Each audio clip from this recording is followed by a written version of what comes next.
مسلم league نون کے senior رہنما اور مشیر وزیر اعظم رانا ثناء اللہ کہتے ہیں کہ ہم آزاد کشمیر میں 2/3 اکثریت سے حکومت بنائیں گے۔ ہماری حکومت ایکشن کمیٹی سے بھی مذاکرات کرے گی۔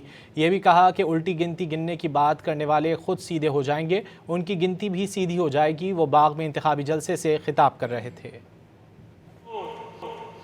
الٹی گنتی گننا چاہتے ہیں، انشاءاللہ تعالیٰ یہ خود بھی سیدھے ہو جائیں گے، ان کی گنتی بھی سیدھی ہو جائے گی۔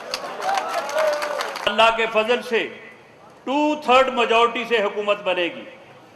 یہ ایکشن کمیٹی والوں کے ساتھ بھی بیٹھیں گے۔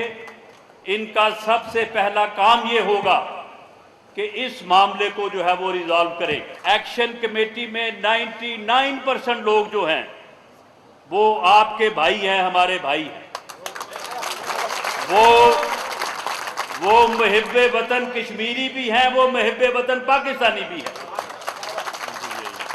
اگر کوئی 1-8% لوگ ایسے ہیں کہ جن کا کوئی ایجنڈا اور ہے، جو کشمیر کے عوام کو تقسیم کرنا چاہتے ہیں، تو کیا ہم سب مل کے ان کو ایکسپوز نہیں کر سکتے؟